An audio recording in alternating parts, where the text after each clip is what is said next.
Buenas noches, una nueva función de Gran Nuevo Sistema. En los dos programas anteriores comenté que luego del G20 comenzaba la etapa de la persecución a los disidentes. Bueno, como el hilo se corta por lo más delgado, comenzaron conmigo. Gente con mucho tiempo disponible, lo que supone que le pagan para ello, han editado un video y lo distribuyen a toda hora por la web con el título Populus se vendió al castrochavismo. Esto surge a raíz de una invitación del vicecomodoro Horacio Ricciardelli a participar en su programa de radio por internet. Al cierre de la emisión grabamos un corto video y ese fue el pecado capital. A partir de allí van encadenando en un sinsentido colosal imágenes de Ricciardelli con Cunio, de Salvucci, Stulin y de cuantos más se les ocurra, para finalizar con un audio sin imagen de dos personas diciendo una sarta de disparates contra todo el mundo, amparados, al igual que el autor del video, en el vergonzante anonimato, que es el lugar preferido de estos cipayos al servicio del régimen. No da para mucho más, pero debo hacer una aclaración. A Horacio Ricciardelli lo conozco desde el año 2002, cuando integrábamos quizá el mejor tanque de pensamiento nacional que he participado. Grupo que se diluyó en algunos casos por el fallecimiento de pilares fundamentales como el coronel Zeldin, por cuestiones económicas de no poder sostener la sede, o los clásicos deserciones porque en nuestro país jamás se pueden cumplir objetivos. La gente se desencanta y se retira. A Ricciardelli se lo jugó por haberse ido a Venezuela con Chávez. Para los que no están informados y para los desinformadores les digo que cuando Hugo Chávez tomó el gobierno de su país, muchísima gente creyó que había aparecido gran líder de Latinoamérica. Chávez no fue producto de Castro, sino que éste lo infiltró. Hasta ese momento todos estaban detrás del venezolano. Los que hoy critican a quienes se acercaron a Chávez no serán los mismos que pegaban carteles con la leyenda "Ay patria mía, dame un presidente como Alan García" cuando vino el mandatario peruano a Buenos Aires. ¿Hoy lo volverían a pegar? Continuamente quienes estamos con este discurso nos quejamos de que no tenemos discusión, y cuando nos ofrecen un medio debemos ponernos un broche en la nariz. Lo mismo me dijeron cuando me hicieron el reportaje de Paz Mundial. Estaría bien que esos cipayos digan a quién votaron en 2015, ya que destilan agua bendita. Somos gente grande, tenemos convicciones, sabemos dónde estamos parados. En este momento asiago de la Argentina nos reunimos coincidiendo en 7 puntos básicos de defensa de los intereses nacionales. A mí, dada la situación de nuestro país y lo que se viene, me alcanza. En tiempos de bonanza podremos discutir el resto. Hoy no se puede hacer otra cosa. Vamos contra reloj. Otra cosa que se ha difundido también, en menor escala, es la idea de que yo estoy proponiendo un golpe militar. Nada más alejado de la realidad. Y quien me sigue desde hace 6 años sabe lo que pienso de los mismos. Lo que estoy señalando es hacia dónde vamos si seguimos este rumbo, que es completamente diferente. Es lo mismo que me acusen de desear el cáncer a un fumador empedernido. Lo que le estoy diciendo es lo que le puede pasar si sigue fumando, que no es igual. Yo sé que tengo los días contados. Si el sistema ya me puso en la mira, poco puedo hacer. Menos aún con una gran escasez de recursos, como la que uno tiene. Por la duda le diría que se vayan suscribiendo a los canales que le muestro a continuación, que es por donde subiré los videos si cierran Populus.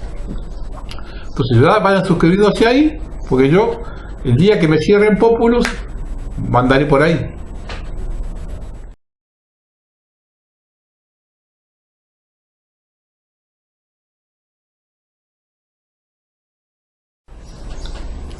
Bueno, vamos a empezar. Una nueva y gran operación del sistema. Estos días me llamó la atención la confesión de Telma Fardín respecto de lo acontecido con el actor Juan D'Artés. Primero debo aclarar que no defiendo al sujeto, tiene un muy buen abogado. Por otro lado, tengo un mal concepto de este señor por lo acontecido hace años en un supermercado. En una cola de una de las cajas, el señor pretendió no hacerla, y ante las quejas de dos señoras, su respuesta fue: ¿no saben quién soy yo? A partir de ese momento supimos quién era. Otra aclaración a hacer es que en programas anteriores manifesté que a los violadores deben ser castigados con la pena de muerte. Hecho estas aclaraciones, lo que me hizo comprobar que es una operación del sistema lo dio la circunstancia de que el pacto liberal marxista quedó muy en evidencia. Los programas políticos, aun aquellos que no tratan otros temas, le dedicaron demasiado espacio, incluso por delante de las informaciones económicas o de inseguridad.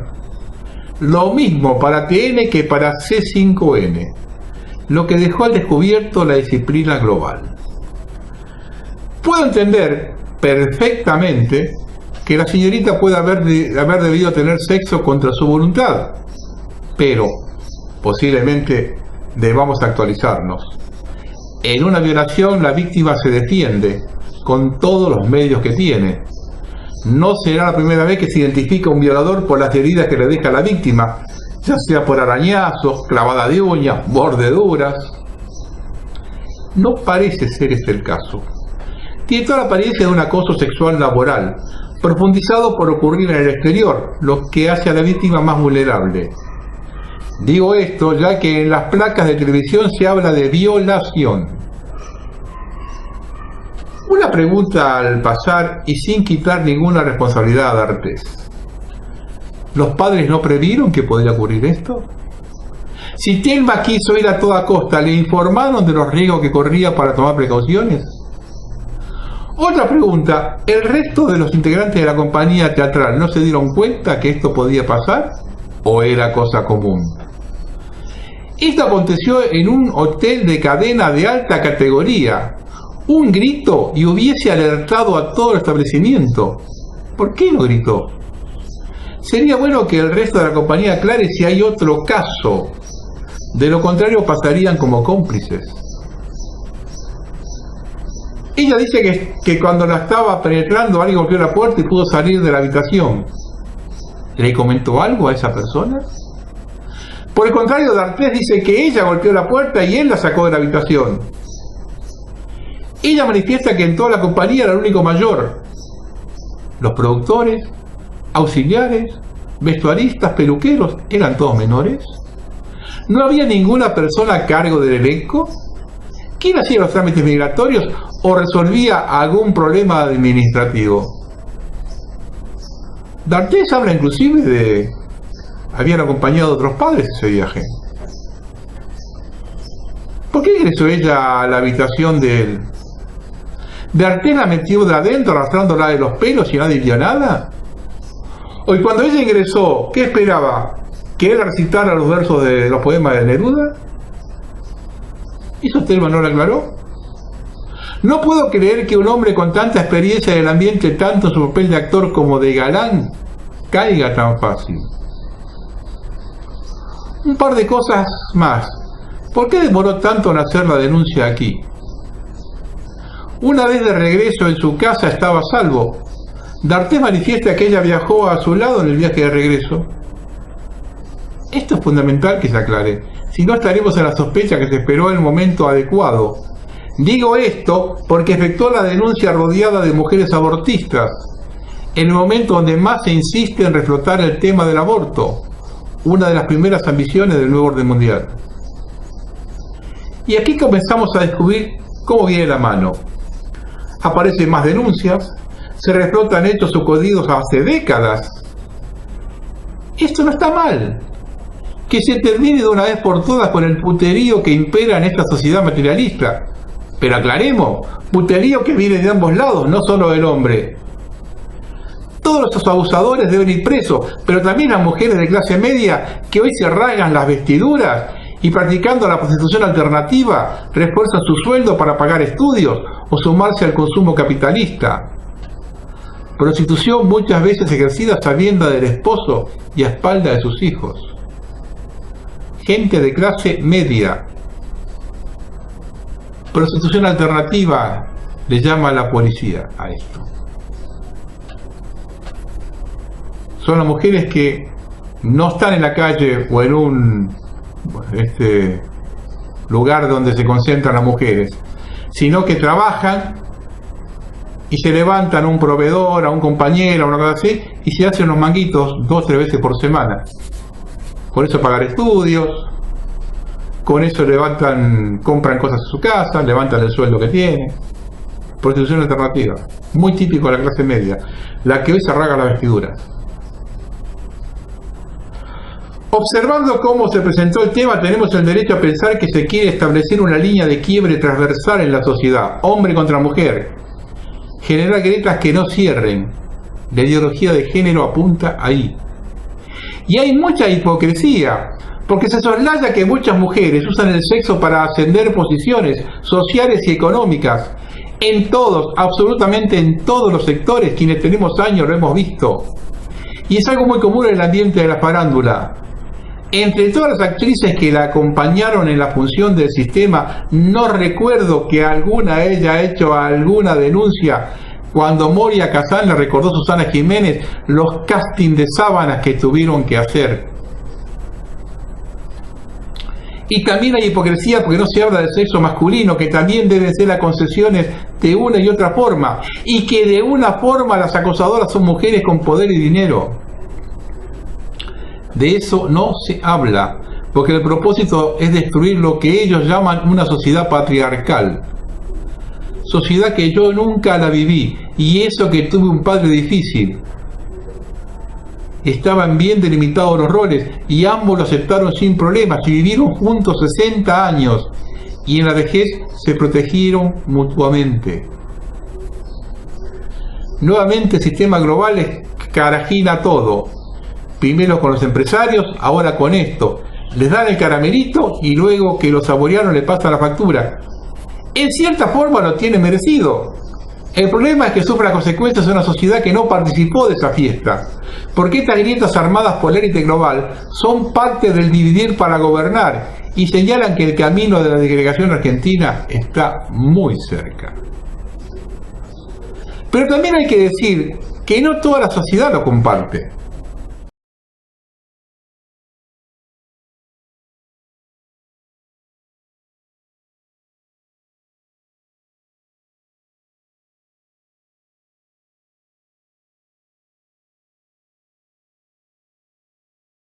El movimiento Me Too llegó a la Argentina, sabemos quién está detrás de ello. Lo he dicho 50 veces. Y Macri ahora va a presentar un proyecto de ley para igualar a las mujeres. En un artículo menciona la defensa de sus derechos. Luego se establece como un derecho el aborto y te la meten doblada. El juego del sistema está muy a la vista. El que no lo quiere ver se está haciendo el boludo. Por boludo o cómplice. No les importa nada hacer mierda una persona. En 2013, Luz denunció a su papá por violación y lo condenaron a 4 años y 2 meses de prisión. Cuando tomó conciencia de la cagada que se mandó, desmintió todo. Nunca pensé que se iba a pasar a mayores, que iba a llegar a estas instancias que están pasando, dijo. Véanla. Buenas noches, soy Luz, tengo 21 años, soy de Neuquén Capital y por este medio quiero compartir un problema judicial que estamos pasando con toda mi familia.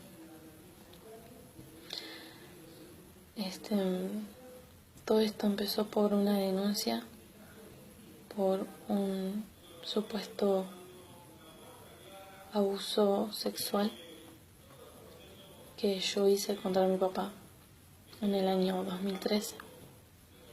Tenía 16 años, estaba muy enojada con él.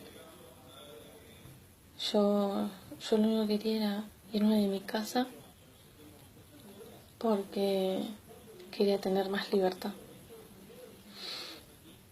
Mi papá, como por ahí no me dejaba hacer cosas que yo quería hacer como por ejemplo salir a bailar, salir con chicos.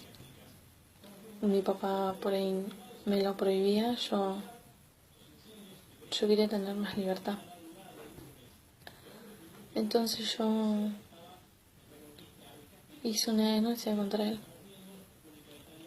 Nunca pensé que iba a pasar a mayores, que iba a llegar a estas instancias que están pasando.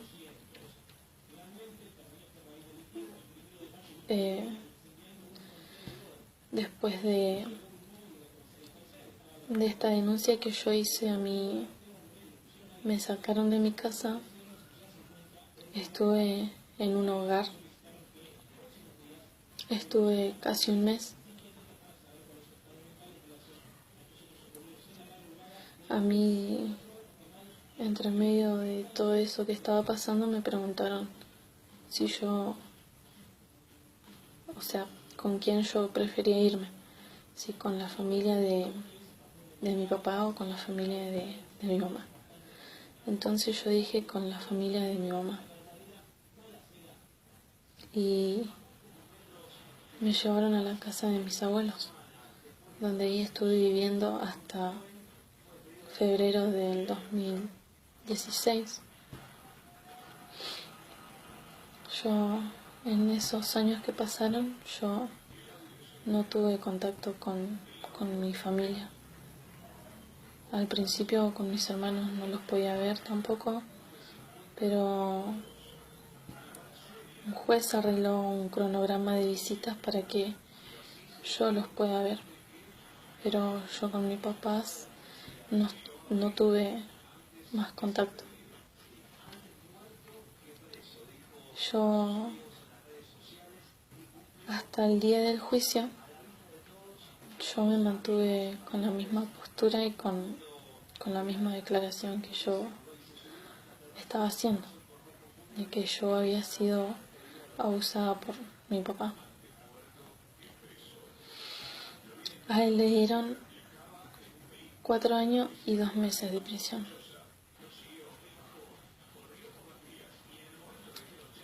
Yo, con el tiempo, me di cuenta de lo que había hecho. Ya era tarde porque él ya tenía una condena. Ya había habido un juicio. Y me di cuenta de que las cosas que él hacía era porque me quería cuidar simplemente. Él y mi mamá. Entonces yo... El video es mucho más largo, yo no pasé la presentación del caso. En agosto de este año, en la localidad cordobesa de Capilla del Monte, una mujer en su cuenta de Facebook acusó a su expareja de haber violado a su hija, lo que no se comprobó, pero que despertó la furia de un grupo de personas que lo torturó, lo abusó y le quemó la casa. La víctima, que fue empalada, debió ser internada en terapia intensiva. El episodio se registró cuando varios hombres ingresaron a la vivienda del presunto violador e inicialmente lo atacaron a golpes. Luego lo llevaron al patio de la vivienda, lo ataron a un árbol, le dieron un puntazo en el tórax y le ocasionaron una lesión en el ano, usando supuestamente una barra de hierro. Tras el abuso sexual incendiaron parte de la casa y huyeron. Los estudios médicos hasta el momento descartan que la menor tenga lesiones de índole sexual. Las actuaciones fueron remitidas a la unidad judicial de la mujer y el niño, aunque en el primer abordaje los especialistas, tanto médicos como psicólogos, no dan cuenta de ningún tipo de abuso, ni de traumatismo, ni de nada. No hay elementos de prueba para decir que este hombre abusó de la criatura, ni él ni ninguna otra persona. A raíz del ataque, el abusado sufrió 2 heridas graves, una que perforó el pulmón y otra lesión en el ano. ¿Dijeron algo de esto el colectivo de mujeres?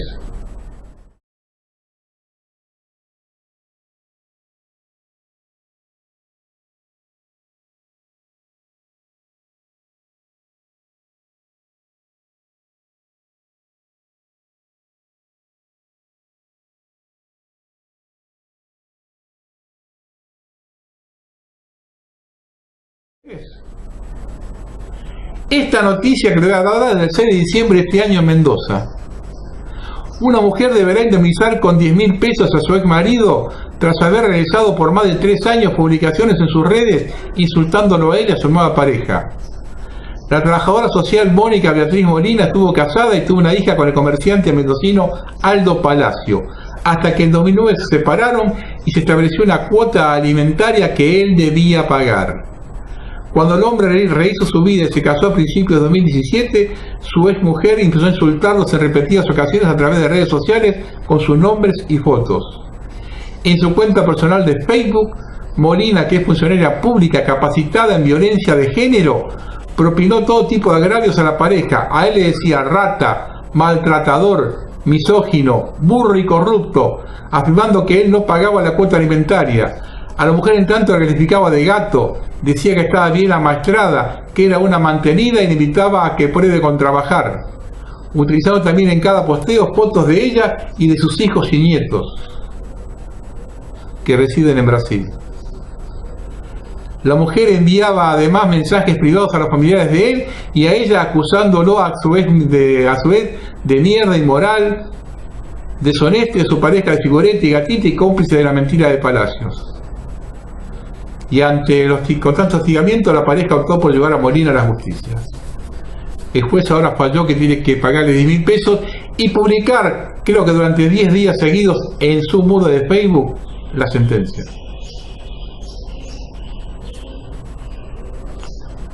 Yo estoy en contra de todo, pero no sacamos los boludos con una cosa y con las otras no. Pongamos todo arriba de la mesa, todo arriba de la mesa. Si esta chica Artés le hizo lo que realmente dice, también toquemos el caso de las mujeres que trepan con la vagina. Trepan posiciones con la vagina. Pongámoslos también arriba de la mesa eso. Y sobre llovido mojado. Un juez sanjuanino culpó a Telma Fardín por haber sido violada. Usó el arte de seducir. Se trata de Adolfo Caballero, expresidente de la Corte Suprema de San Juan. Dijo que la joven busca venganza contra Juan D'Artés. El expresidente de la Corte de Justicia de San Juan, Adolfo Caballero, cuestionó la denuncia pública de Telma Fardín contra Juan D'Artés por abuso sexual cuando era menor de edad, a señalar que no es una solución total el escrache. La mejor solución es el buen juicio donde tenga posibilidad de defenderse, porque a veces la mujer que está escrachando usó el arte de seducir para conseguir un beneficio particular, y como no lo fue bien, la venganza es denunciar acoso. Caballero, que fue miembro del máximo tribunal de la provincia hasta el 1 de diciembre, aseguró que el actor socialmente ya está condenado, pero me parece que es apresurado, es injusto. Hay que sufrir la condena de algo por que uno no cometió simplemente porque la mayoría dice hay que ponerse un poquito en lugar del otro, apuntó el juez. Ahora, si mañana se comprueba que no pasó, como pasó con esta chica Luz, que el chico cuando pataleó el padre se había comido 3 años de cárcel, y no sabemos qué les van a haber hecho los otros reos en la cárcel al padre, porque sabemos lo que hacen en las cárceles con los violadores. ¿Vamos? A ese tipo de artistas le quitaron la vida, porque este lo labura más en su vida. No labura solamente acá, no labura en el lugar del mundo. Con la globalización ahora que la noticia va para todos lados. D'Artés, si no tiene buenos ahorros, no labura más en su vida. Ya lo escracharon donde vive. Se va a tener que mudar. ¿Y a dónde se va a mudar? A donde vaya lo van a escrachar. Si mañana se comprueba que esta chica no fue así como dijo ella, como dijo Telma, las noticias, la rectificación o el fallo del supuesto juez, ¿va a tener la difusión que tuvo ahora esto? ¿O lo van a pasar a la página 42 del diario y los medios de difusión no lo van a, en la televisión no lo van a decir? Ahora sí la justicia del escrache. Pero mientras la noticia de D'Artés era primera plana en todos los medios, de esta otra no se ocupaban. Un aborto no punible que se practicó en el hospital Masbernat de Concordia, Entre Ríos, a una nena de 13 años embarazada de 5 meses, producto de una violación, conmocionó a toda la provincia y reabrió el debate sobre este tipo de práctica legal. Si bien los médicos que intervinieron en la cirugía aseguran que el feto agonizó 10 horas tras nacer, desde el Ministerio de Salud de la provincia la niegan y analizan sancionar a los profesionales que violaron el secreto profesional. Claro. se corta por ahí, y los derechos de intimidad de la niña. Cuando la menor les había ocultado el embarazo a sus papás, cuando estos se enteraron su estado era avanzado, en la ecografía que le hicieron al hospital determinaron que llevaba 5 meses de gestación.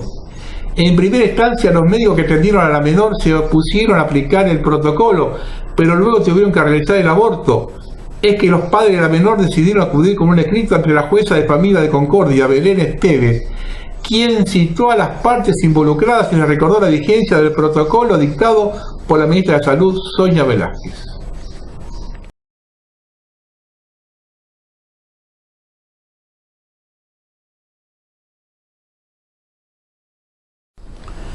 Se trata de un caso no judiciable, por existir normativa que regula el aborto no punible, explicó en un comunicado la doctora Esteves. Se aclaró, no hubo solicitud de autorización judicial, sino un pedido de audiencia por parte de los padres de la menor para ser escuchados respecto de esta cuestión. Tras lo sucedido, 7 médicos que trabajan en el MAS Bernat plantearon ante la dirección del hospital la objeción de conciencia para la práctica de futuros abortos no punibles, y desde varios sectores de la sociedad impulsaban que la provincia se baje del protocolo que habilita esta práctica. ¿Pero quién es la jueza Belén Esteves? Esteves es abogada especializada en temas ambientales. Tal formación le valió ser convocada por Gustavo Bordet para asumir cargos de responsabilidad en el Estado en esa área. En cambio, su trayectoria del Poder Judicial es de apenas unos meses. No tiene experiencia previa, y menos en tema de familia, puesto que recién en 2018 ingresó a tribunales como asesora letrada de la Unidad de Letrados en Proceso de Salud Mental de la Defensoría General de Entre Ríos. En el currículum de Belén Esteves sobresalen, además de su título de abogada egresada en la Universidad Católica Argentina, un posgrado de Derecho y Economía Ambiental, otro de Cambio Climático y una especialización en energías renovables. Véanla.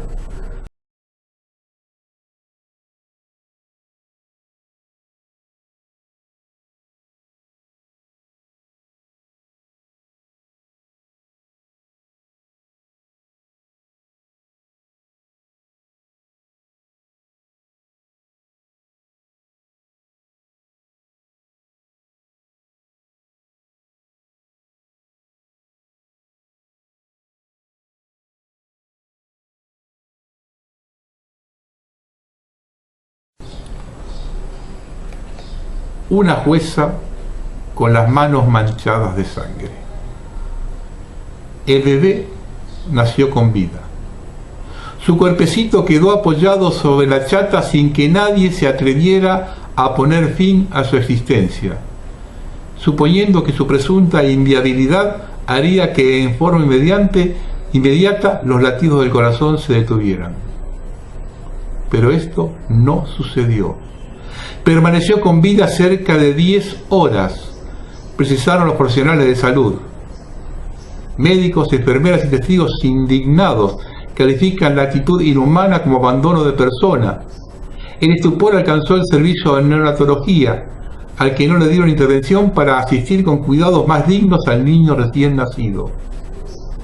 7 médicos presentaron su objeción de conciencia, porque el caso puso en evidencia el aterrador del protocolo de aborto no punible. Uno de los médicos del Hospital MAS Bernat aseguró que en un primer momento ellos desconocían que la menor embarazada hubiera sido violada. Por el contrario, la información inicial con la que contaban daba a entender que el papá del bebé sería un adolescente, apenas 2 años mayor que la chica, con quien ella estaba vinculada. Recién cuando intervinieron los padres de la menor y el abogado que lo representó, quedó expuesto a que el bebé sería fruto de una supuesta violación. Encima con mentiras. Aquí tienen los dos casos, en especial para aquellos que sostienen que con el aborto se sacan un embrión, no un ser humano.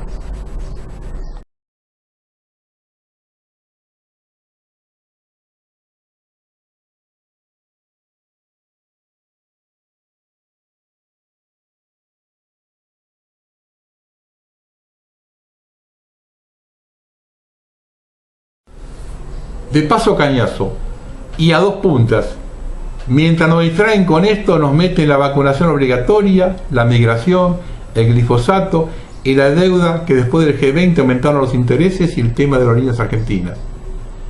Y todo esto comenzó cuando se publicaron los datos de la pobreza. Pero lo que está detrás es algo de mucha mayor envergadura.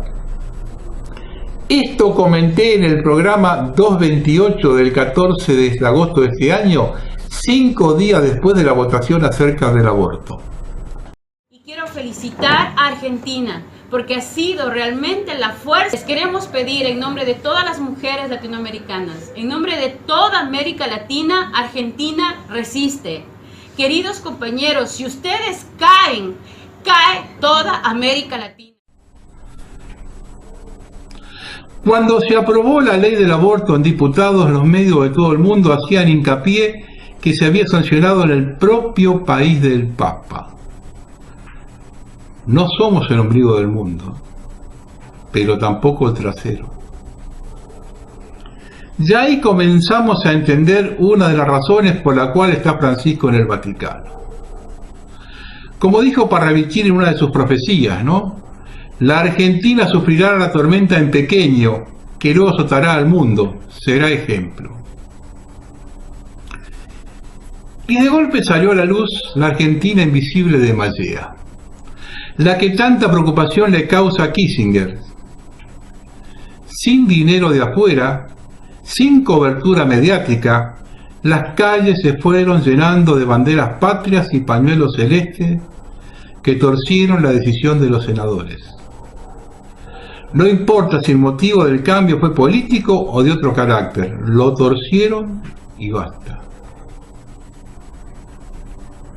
Al día siguiente éramos noticia en todo el planeta. En 40 ciudades se celebró esta victoria. Fue la noticia del día, un canto a la esperanza, decían algunos portales. El sistema global no le va a perdonar a los argentinos este atrevimiento.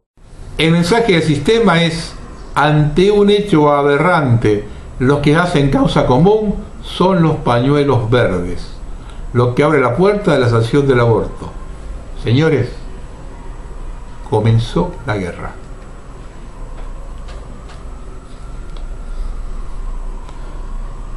Yo varias veces vengo hablando del cambio de sistema. Vamos a hablar del cambio de paradigma. Estado de excepción es la ausencia, o el contrario, de Estado de Derecho. Un lugar bueno es, por definición, un lugar donde el malo no tiene lugar para estar. Esta es la única alternativa hoy día, ya que la convivencia en igualdad de derechos y oportunidades entendida según las convenciones, que dan como resultado esperable el abuso sufrido por el bueno y educado a manos del que no lo es. Siempre es el perverso quien termina decidiendo la suerte de todos. Dar igualdad al abusador frente al justo es facilitar la extinción de este último. Un lugar bueno es, por definición, donde el perverso no tiene lugar para estar. Una inmensa reforma política y social es necesaria, y para tal es preciso dos cosas. Primero, un estado de excepción que permita un nuevo orden desde el caos. Y segundo, un nuevo sistema. Este sistema, para no ser represivo, deberá ser totalitario, o sea que debe contar con la solidaridad del 100% del pueblo, todo ante un estado de agresión externa como catalizador de la Unión Nacional. Para un nuevo orden es antes necesario el caos como actor de crisis mortal del sistema. Hay en la patria del nuevo mundo muchos que son una basura y que no van a querer cambiar, que quieren su droga, su televisión basura, su River Boca, su partido político, y todos estos, sin excepciones, quieren ser dueños de sus hijos para que sean iguales a ellos. Es necesario, antes de poder establecer un sistema basado en méritos, un pueblo que lo valorice y lo merezca. Un pueblo, una patria, una idea nacional, una bandera. No a los que dividen y triunfan, no a los que lucran con la enfermedad y la ignorancia. Todos esos se tienen que ir. No puede haber justicia sin antes haber un justo que se la merezca. Tres son las clases y tres los problemas sociales. La clase alta, las 1000 familias en la que no podría haber jamás un consenso, porque aunque muchos estuvieran en contra, es de su naturaleza moral el servir a un cártel internacional de que forman parte y con el que están comprometidos. Sin libertad son pobres. La clase media, el típico medio pelo, tiene con esa clase alta un pacto del que no quiere hablar para mantener su estatus social. Saben que por debajo de sí deberán estar los que tienen menos. Se identifican con el primer mundo, aunque nunca hayan vivido allá. Idealizan ese primer mundo y votan a los líderes que les inflaman esas fantasías primermundistas. La verdadera y gran idea de la reacción. La clase baja, que se ha dejado corromper por el sistema, por su materialismo, fútbol y música de nula calidad. Hasta ahora se ha hablado mucho de la honestidad, o menos de los gobernantes, y no ha habido por esos gobernantes honestos. Es hora que se diga que un buen gobierno necesita de un buen pueblo. Ni autoritario, ni político legalista, es necesaria una tercera vía que proponga un nuevo sistema ético y humanista orientado hacia la evolución moral del individuo. Es hora que se comience a decir que el sistema es quien crea ese pueblo a través del derecho legal y del derecho de facto. Así se apodera de la nación, o sea, de la manifestación, no física, sino metafísica e histórica de este pueblo. Las respuestas en manos de un etatismo honesto y concreto y no en filosofías, porque el granero se está quemando, no es hora de filosofar sobre el fuego. Hace falta bomberos, pero nadie se quiere arriesgar. Luego nos faltarán aquellos que durante una campaña de liberación se esconderán o se irán del país para después volver reclamando derechos por los que no pelearon. Opositores profesionales que querrán quedarse con el poder a través de la charlatanería, apelando a derechos humanos, políticos, sociales. No es al derecho, sino al revés que se hace, señores. No se puede mandar villeros a colonizar la Patagonia sin riesgo de crear una gran villa, porque no es ni el pico ni la pala aquello que crea, sino la idea de civilización. Se puede sacar los pibes de adentro de la villa, pero no va a ser fácil sacar la villa de adentro de los pibes.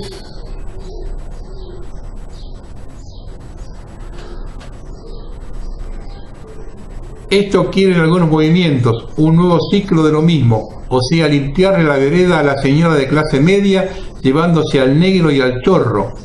Hipócritas son, porque este no es la causa, sino el producto de la indecencia de su sistema, porque la sociedad toda está hecha sobre una idea de civilización inferior, y eso es lo que hay que cambiar para que el problema no vuelva.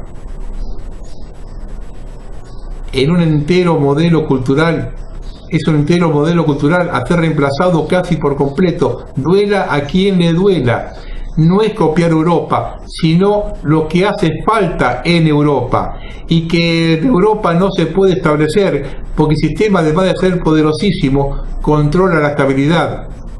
Si quieren, un día lo matan de hambre, y al día siguiente abren la mano de unas monedas y acaban con la revuelta, y allí el pueblo, la clase media, vuelve a la cola del supermercado, a mirar fútbol en la TV, y lo deja usted solo con su revolución. Las revoluciones verdaderas las hacen los desesperados, los hambrientos, los que ya no tienen nada que perder más que sus cadenas. La revolución moral la hace la gente buena. La civilización se refleja en su arquitectura, desde el monumentalismo hasta la villa miseria. El hoy es un tiempo en que todo se ha vuelto feo, además de las casas, los coches, la música, todo feo. Votan Macri. ¿Por qué lo eligieron? ¿Por sus ideas? Pero claro que no. Lo eligieron porque lo ven bonito, blanco, ojos azules, mujer bonita, dinero. Él es el ícono de esta clase media que solo quiere estar bien. Buen apartamento, auto, shopping, viajes. Los espantados por la fealdad se ven idealizados en Macri. Esa clase que se ganó el timbre de reaccionaria no quiere al bombero, porque para apagar el fuego del granero que se quema, tendría que quitarle el agua a los nenitos que se están bañando y jugando en ella. Y ese vivo bombero tiene que luego aguantarse la insolencia que le digan nazi, dictador, comunista, tirano, etcétera, etcétera, etcétera. No hay solución al sistema dentro del sistema. Hace ya mucho que el pueblo vota y protesta, dejando en evidencia la inherente incompatibilidad entre la democracia y la buena gobernanza, entre el poder y el altruismo. Hasta que no cambiemos ese paradigma, entonces el pueblo no calificará para elegir a nadie.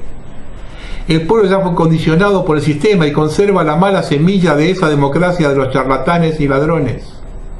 Si el pueblo es el que va a mandar, entonces quiero ver que sea el pueblo que haga la guerra de liberación y que la gane. Nunca pasó que un pueblo se movilice de por sí. ¿Va a pasar ahora? Hasta que se llegue a la proscripción de la figura ética del político, se seguirán peleando por el poder, y quien lo obtenga será el cipayo de turno. Porque el sistema tiene una reserva inmensa de Macris, Cristinas, Lulas y Bolsonaros. Por cada malo que usted quita, le pone 1000 en el lugar. Es especialidad la de colocar títeres. O mirémoslos al revés. ¿Cómo es que un gobernante decente y capaz puede aceptarle gobernar una masa de infelices que no le reconoce? Pues tiene derecho a decir que no soy yo quien debe jurar, sino el pueblo que debe hacerlo, y prometerme que me será un buen pueblo obediente y trabajador. La manera de salir de este enjambre es potenciar al pueblo a través de las generaciones, no tanto por la disciplina, sino ilustrando e iluminándolo. La diferencia está en el desarrollo de la inteligencia junto a los valores espirituales y de la conciencia social. Ese es el terreno que los políticos siempre evitaron. Antes de que nazca el hombre bueno, deberá ser la idea del hombre bueno. Ese no es un hombre que siga un mandamiento temeroso de un castigo, sino un hombre emancipado de los poderes terrenales y que obra bien en base a una convicción moral de altruismo. La diferencia está dada no solo por la educación, sino por el educador, sea político, cultural, tecnológico. Lo que sea que venga sin pasar por la elevación moral y por una nueva visión altruista del mundo, vendrá a reforzar las estructuras del poder real, que hasta hoy han no solo gobernado, sino hecho el mundo y sus pueblos. Lo que hace falta es una idea nueva y contraria a este sistema de poder real, de orientación meritocrática, espiritual, humanista y científica. Un mercado orientado al desarrollo, no al lucro. Una ley respaldada no en el espía, sino en el esbirro que da palos, sino en el altruismo ciudadano, en la solidaridad, un poder que establece consenso no por el miedo, sino a través de la conciencia social. Un gobierno que no deba persuadir al ciudadano por medio de la propaganda, sino que la educación en pos de la efectiva evolución de sus capacidades. No se puede convivir con el mal parido, o se termina como Allende en Chile. Hay que cortar la cabeza de la víbora antes que se convierta en dragón. Hoy debe comenzar el periodo histórico que separa lo que fue con lo que será. Si existe una idea para este siglo XXI, esta es realmente antagónica a la idea de crear el esclavo tecnológico, o sea, conquistar la sociedad en su moral, al hombre en su espíritu. Esta es la revolución de la moral, como la mayor de todas las revoluciones. Esto, antes que el reloj marque la medianoche y los poderes del mundo le implanten la libertad como un microchip en el cerebro para plegarlo más una vez a su voluntad. Una vez que se sale del sistema, ya no se enfrenta un partido, un Estado o una coalición. Enfrenta todo el sistema como una manifestación del mal. Se enfrenta a un aspecto de la creación universal, que es lo que hoy en andamiento en este mundo hoy. Quien sea que se rebele contra esto le está pisando la cola al diablo, se está enfrentando a la sumatoria de todas las venganzas habidas y por haber. Dicho esto, dejo en evidencia que el sistema se derroca por la fuerza y por medio de una situación excepcional, ya que es este mismo sistema que da y quita las chances a los líderes. debe darse una situación excepcional para que un líder positivo tenga la chance de que el pueblo, ya condicionado a seguir líderes negativos, asuma responsabilidad y lo siga. Va mucho más allá de la cuestión judía o musulmana o cristiana. Se enfrenta al factor humano. Ahí es donde el mal ha puesto su semilla, en lo que llamamos el sistema, el poder real. Hay que saber entender que no importa lo que el hombre invente, el mal no será erradicado de este mundo. Se va a mimetizar, se va a encorvar y se va a arrastrar a esconderse en las sombras. El mal va a encontrar nuevas formas para manifestarse. Por esto está en el hombre ser inteligente y reconocerlo. Esperaron muchos siglos para esto. Pueden y van a seguir esperando. Y es guerra. Ni se propongan que no lo será. Si Argentina pretende vencer bajo estado de guerra total, deberá en primer término conseguir y mantener orden interno.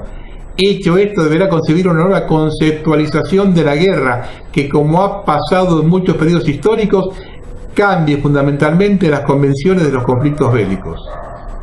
A victoria obtenida habrá un antes de deshonra y un después de gloria.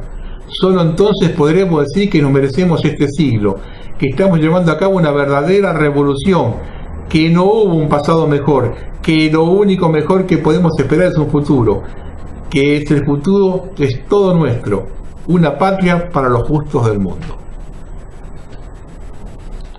Esto que dije recién también viene a colación con esto otro, ¿no? Estamos bajo los gobiernos de las minorías. Los gobiernos votados por la mayoría se ocupan más de los intereses de las minorías que de sus votantes.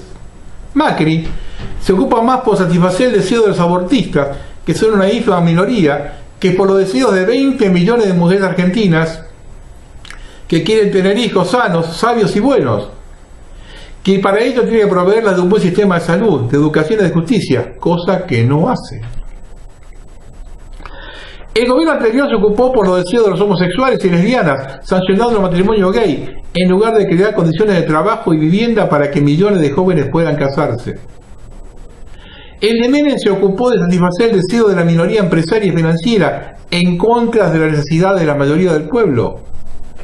El de Alfonsín se ocupó de satisfacer los intereses de la madre de Plaza de Mayo, por sobre los intereses de la inmensa mayoría de la madre del dolor, a quienes a diario le mataban y le matan a sus hijos en las calles argentinas.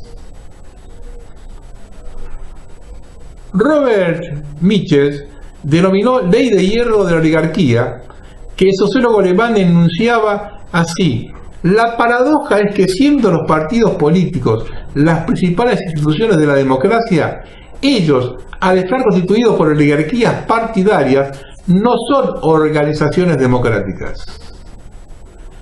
Estos oligarcas de la política responden cada vez más y más a los intereses de las minorías que ellos representan, a los diferentes lobbies. Esto viene a explicar el por qué hoy la minoría gay tiene una amplia representación en el Ministerio de Relaciones Exteriores y en la Educación, y por qué la minoría hebrea tiene amplia representación en todos los organismos del Poder Ejecutivo y Judicial, y por qué la minoría apátrida ocupa cargo de decisión político-económico. Es que los agentes políticos se han transformado en un eslabón de la cadena de ejecución de mandos, y así ellos responden a los intereses concretos de los grupos de poder o lobbies que los llevaron a integrar las oligarquías de los partidos. En España y Francia los musulmanes viven como duques, gracias a las prebendas que reciben del Estado, e insultan a las mayorías nacionales. Ni hablar que se les enseñe historia patria o religión cristiana. Es decir, hoy los gobiernos protegen a las minorías y éstas reniegan contra esos mismos gobiernos. La inmigración dejó de ser con integración, sino que es entendida como ocupación del territorio que la recibe. La minoría abortista o gay no se conforma con recibir derechos, sino que pretenden que todos aborten y se sodomicen. Los países dependientes pero interculturales, según nuestra terminología, que la Alianza para el Progreso llamó en vía de desarrollo y que ahora los denominan emergentes. Somos aquellos a quienes nos vendieron el cuento de la izquierda progresista y la teoría del multiculturalismo. teoría que vino a reemplazar la sana de crisol de razas que nos enseñaron nuestros maestros. Cuando nos estaban formando de niños, teníamos mal que bien seguridad, justicia, educación, salud, trabajo. Todos éramos una polis. Hoy no tenemos ni seguridad, ni justicia, ni educación, ni trabajo. Nos transformamos en tribus. ¿Qué nos pasó? ¿Qué sucedió para que caigamos tan bajo? La respuesta es simple y compleja a la vez. Simple porque la razón última es que dejamos de tener gobernantes patriotas y por lo tanto se dejó de lado la idea de soberanía nacional en todos los ámbitos: agricultura, pesca, energía, finanzas, defensa, petróleo, etc. Que debe ser la idea rectora de toda actividad política.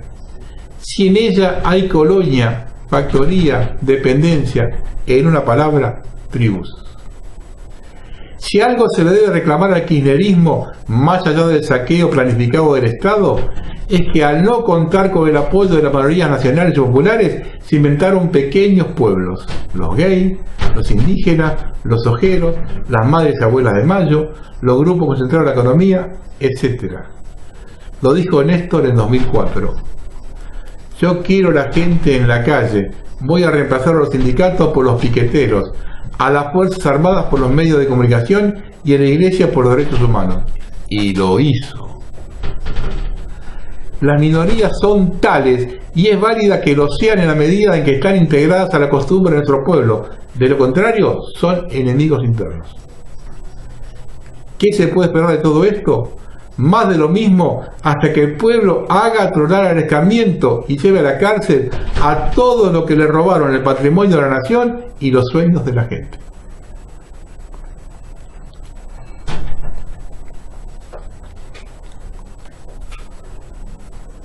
Vamos a hablar de los perduelis. Los perduelis. En la Roma antigua se llamaba perduelis al enemigo interno de la patria y hostis al enemigo exterior. Y el crimen de perduelio contra la patria era el más grave después del sacrilegio y castigado con la pena de muerte, porque las maquinaciones y deslealtades contra la nación, si bien dañan a muchos individuos, destruyen la solidaridad y el tejido social de la comunidad. De allí deriva el vocablo perdulario, que según la Real Academia Española quiere decir que pierde las cosas frecuentemente, sumamente descuidado de sus intereses y su persona, vicioso e incorregible.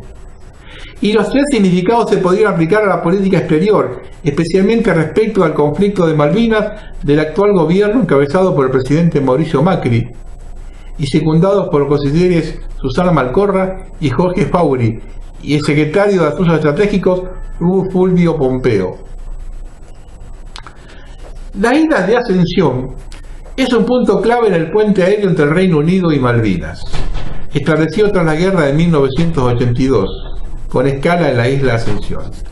El que desde 1982 se concretó mediante la extensión de la pista de aluminio de Puerto Argentino, y luego desde 1986 con la inauguración de la base de Monte Agradable, ubicada a 48 kilómetros de Puerto Argentino. Lo cual, de que por sí era una ruta dificultosa, empleándose para ella hasta el año 1989 aviones Hércules C-130, que a su vez eran reabastecidos en vuelos por otros Hércules C-130 cisternas. Luego los vuelos fueron operados directamente por la RAF con aviones Lucas TriStar hasta el 2008, en que pasaron a ser operados por la aerolínea civil Flygo Vespan. Y como al año siguiente esta aerolínea quebró, los vuelos fueron operados sucesivamente por Air Tahiti Nui, Titan Airways y Air Seychelles y High Fly. Aerolíneas que a poco andar abandonaron la ruta por resultar no rentable.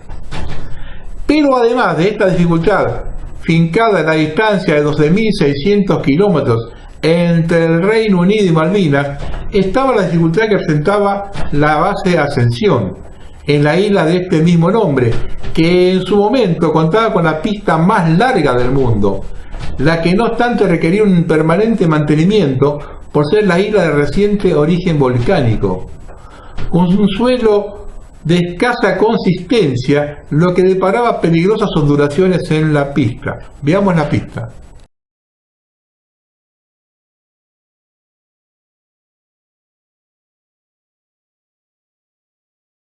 El 29 de agosto de 2016 se hizo presente allí un terremoto de magnitud 7.1.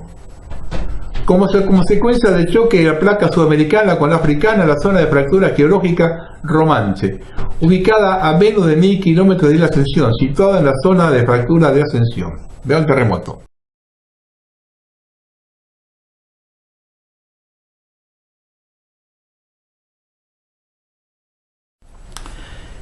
Ese terremoto dejó fuera de servicio la pista de la RAF Ascensión para aviones de media y larga distancia, como los que cumplían los vuelos hacia Malvinas, cuya escala ahí se clausuró y recién prevé rehabilitarse para el 2020, lo cual ha puesto en serios aprietos la pequeña economía de la isla, que actualmente solo tiene vínculos con el exterior a través de barcos que tardan varios días para llegar a Cabo Verde. En consecuencia, actualmente, desde el terremoto de agosto de 2016, los dos vuelos semanales desde la principal base de la RAF en Brice Norton hasta Monte Agradable de Malvinas y viceversa son realizados por Air Tanker, una compañía colateral a la RAF especializada en transporte de combustible y reaprovisionamientos en el aire, que opera con aviones Airbus 330 Voyager, que es un avión cisterna multipropósito de uso militar para reabastecimiento en vuelo, y también puede operar con carga y pasajeros reabasteciéndose a sí mismo. De esta manera, Air Tanker, haciendo escala en la ex-colonia portuguesa de Cabo Verde, que se encuentra a 2.400 kilómetros al norte de Ascensión, puede llegar a Malvinas haciendo un largo y antieconómico vuelo directo sin escala de más de 9.000 kilómetros en el Océano Atlántico, de una duración de más de 10 horas, con una capacidad de carga disminuida por el peso extra del combustible para poder concretarlo. Veamos en este video.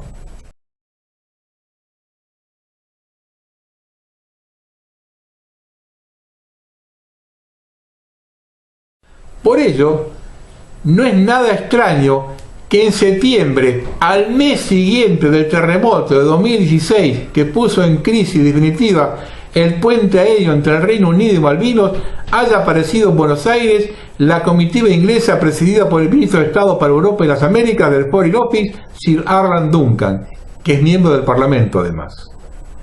Y a partir de eso se comenzó a hablar de autorizar los nuevos vuelos. Al haber autorizado vuelos a las islas desde Punta Arenas a Puerto Argentino, que necesariamente debían pasar por cielos argentinos. Esto significaba que de cada 4 vuelos al mes y vuelta a Puerto Argentino de Punta Arenas, el 100% de los vuelos atravesaba cielo argentino. Y el 25% de ellos tocaba suelo argentino. Ahora, con los vuelos directos semanales autorizados desde San Pablo a Puerto Argentino, con una escala una vez al mes en Córdoba, el balance es absolutamente distinto, dado que el 75% de los vuelos no atravesarán cielo argentino, y solo hará solamente el 25% de ellos, el que hace escala en Córdoba. Lo que hasta ahora solo podían tocar tierra en el continente sudamericano por razones humanitarias, conforme a la decisión continental lograda por la diplomacia argentina, a los efectos de tratar de mantener el control sobre los vuelos hacia su territorio irredento, y razón por la que, ante tanta generosidad o estulcia de la primer ministra Teresa May, agradeció expulsivamente al presidente Macri por la autorización de esos vuelos en la reciente entrevista que mantuvieron con motivo del G20 en Buenos Aires. Pero la defección diplomática argentina es mucho más grave, porque o bien el gobierno desconoce las debilidades del adversario, lo cual es pésimo por parte de un negociador, o peor aún, la ha disimulado enteramente, como si se tratara de un cómplice. Y lo mismo, lamentablemente, hizo la secuente prensa oficialista. Tenemos una posibilidad tremenda de apretar realmente, y la hemos aprovechado. Pero para cerrar el círculo del cipallaje, el embajador argentino en Londres reconoció al gobierno Kelper.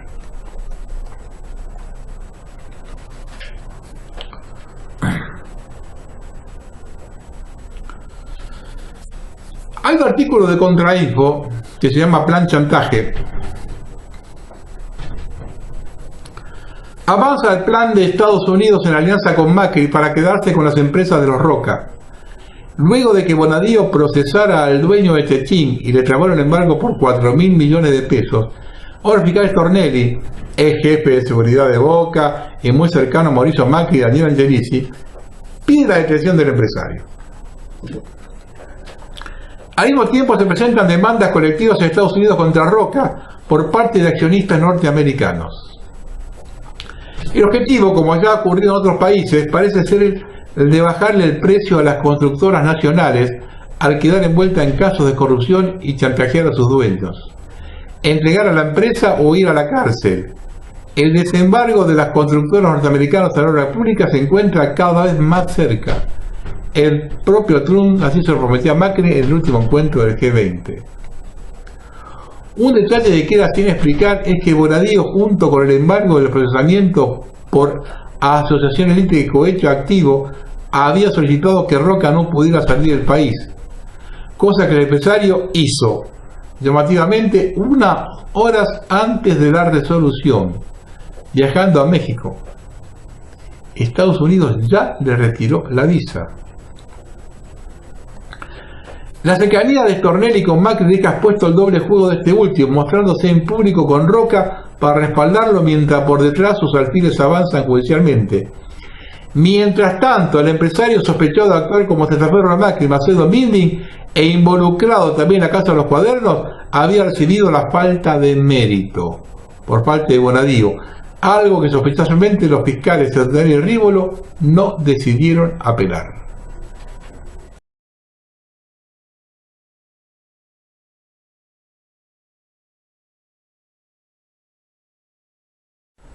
Estados Unidos ya logró destruir a Odebrecht, que era la primera empresa latinoamericana de obra pública. Ahora va por Techín y en no mucho tiempo más quizá termine sepultando al clan Macri. El país del norte no suele ser muy generoso con sus peones, una vez que los ha usado para sus fines, menos aún cuando coquetean y negocian con China.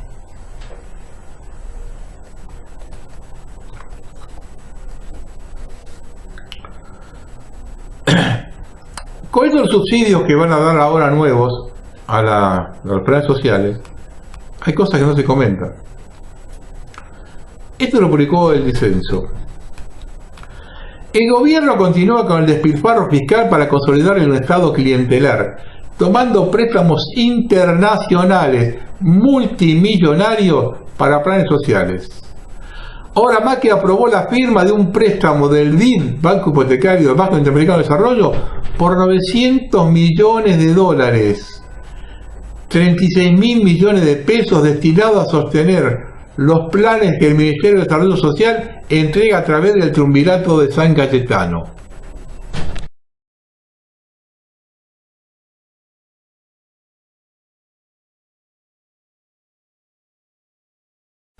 Dentro de los planes sociales que se verán beneficiados con este multitudinario desembolso se encuentran: Programa Hacemos Futuro, 235.000 nuevos beneficiarios por un lazo estimado en 12 meses.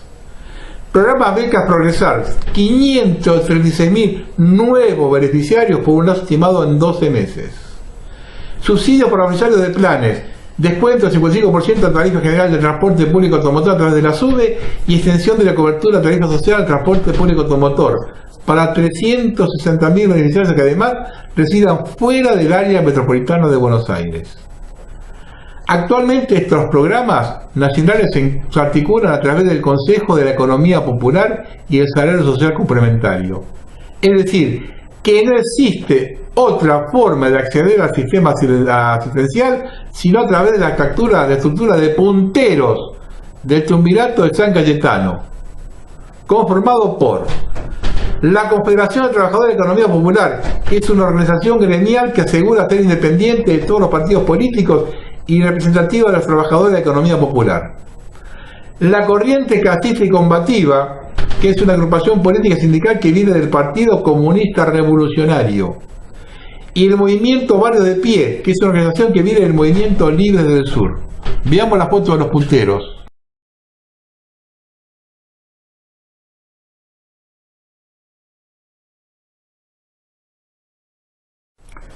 La independencia de los partidos políticos es solo por la galería y para muestra basta un botón. El secretario general de la CETEP, que es el gringo Castro, cuya mujer, Mariel Fernández, es la referente femenina del movimiento Evita y quien acompañó a Randazzo en la boleta de las PASO en Moreno. Cada vez que estas agrupaciones insurgentes realizan un reclamo al gobierno, tiene una sola opción: ceder.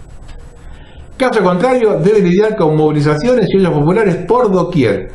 Por esta razón, este préstamo por 36.000 millones de pesos garantiza 771.000 planes sociales por los próximos 12 meses y le asegura al gobierno un tiempo prudencial de paz social hasta las próximas elecciones.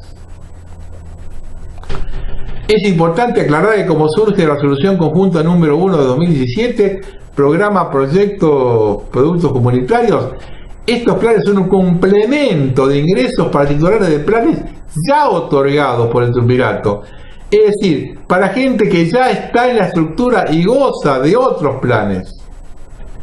Estos complementos son de carácter no retributivo, es decir, que no hay que prestar servicio de ninguna clase. Alcanza con ser parte de la estructura de las organizaciones. El Ministerio de Desarrollo Social tuvo un presupuesto de 69.000 millones de pesos en 2015. Para el 2017 la cartera de Stalin emitió 174.000, casi el triple. En 2019 gastará 605.000 millones de pesos, volcando en la caja negra 9 veces más que el kirchnerismo en 2015. Apalancando en deuda externa el modelo asistencial argentino, que es completamente insustentable.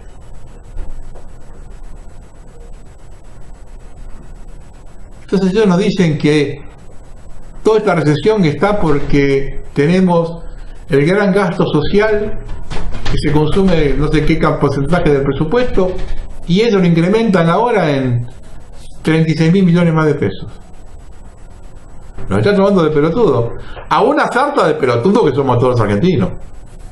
A ver que adivina quién paga todo esto. Aceptaron. La clase media que paga los aumentos de tarifas, se endeuda a tasas usurarias, trabaja todo el día y no le alcanza. Bueno, eso que no le alcanza está por verse.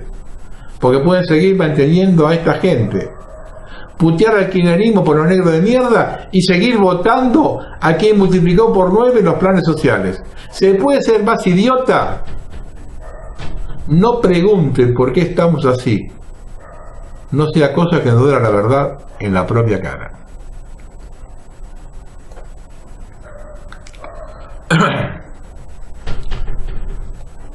Yo quiero leer un artículo cortito que salió publicado en el periódico español Mundo Deportivo,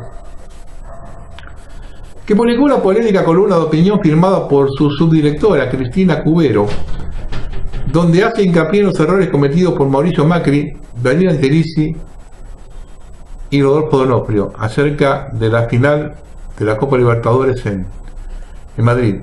Fíjese lo que dice esta mujer, es muy interesante lo que dice esta mujer.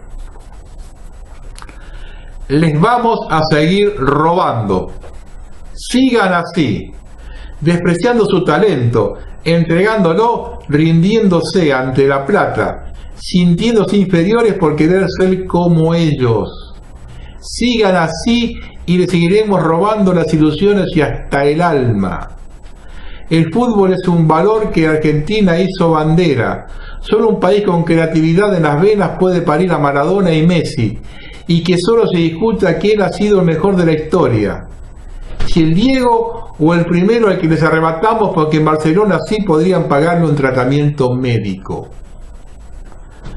El G20 ha pasado por Buenos Aires y no ha pasado nada, pero el fútbol es más productivo, es un regalo más preciado, un bien para comercial.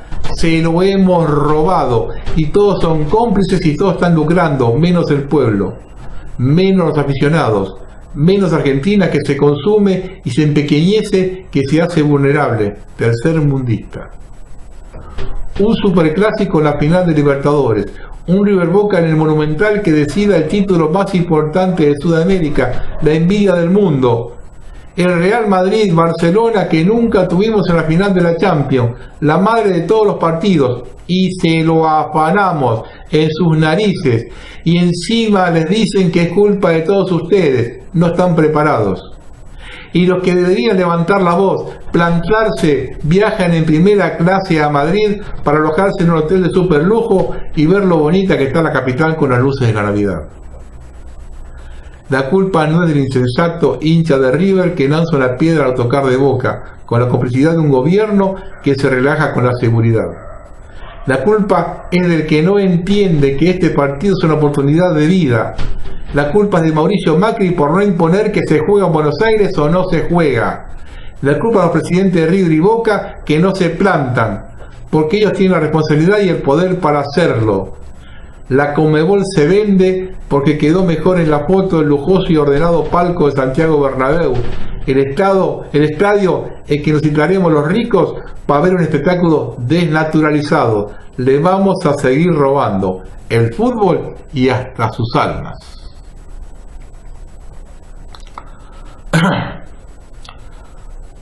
Bueno, vamos a ir cerrando. Yo no sé si ya se sacan la careta, tienen tanta impunidad o saben que gobiernan a una majada de ovejas. En la última sesión del Senado bonaerense se aprobaron las designaciones del directorio del Banco Provincia, y lo más llamativo fue la designación de la ultra kirchnerista Juliana Di Tulio, que acordó ocupar un puesto en el directorio de la entidad. De este modo se confirma el pacto que acordaron desde Unidad Ciudadana con el gobierno de María Eugenia Vidal para el tratamiento del presupuesto. La fiscal impositiva y el endeudamiento requerido por la mandataria. Si bien el bloque kirchnerista votó en contra de las tres iniciativas, sí avaló que los intendentes más cercanos admitan el endeudamiento. Di Tulio fue diputada nacional hasta 2017 y, según trascendió, fue la propia Cristina Kirchner la que pidió que sea ella la que ocupe una silla en el directorio del Banco Provincia. Yo digo que cada vez al pueblo argentino le quedan menos excusas. Ya el que acepta las excusas ya es cómplice. Triste, ¿no? Entonces es triste, pero muchos son felices de pertenecer a una nación que depende de potencias extranjeras, que dependen de usureros y buitres. Incluso últimamente muchos apoyan al gobierno actual, que condenó a nuestros hijos y nietos a una vida donde el Estado les sacará impunemente el dinero, fruto de su trabajo, para entregárselo a sus usureros de afuera. Y que año tras año, cada 9 de julio, al igual que a nosotros, las ratas de los gobiernos se les reirán asquerosamente diciéndole feliz día de la independencia. No pertenezco a la oposición a este gobierno, no me siento identificado con esta postura, más bien me encuentro en mi lugar en la resistencia. La resistencia es un sistema que nos quiso romper y que luego de varios golpes nos impusieron por fin en los tratados de rendición de Malvinas. Desde Raúl Alfonsín hasta Mauricio Macri en la actualidad, todos nuestros gobernantes, sin ninguna excepción, fueron fieles a este sistema garantizando 3 puntos fundamentales. Primero, que la Argentina siempre se mantendrá de rodillas ante sus victoriosos enemigos. Segundo, que la Argentina jamás investigará el orden ilegítimo y ilegal de su enorme deuda externa, iniciada bajo un régimen ilegal, sino que pagará y pagará década tras década.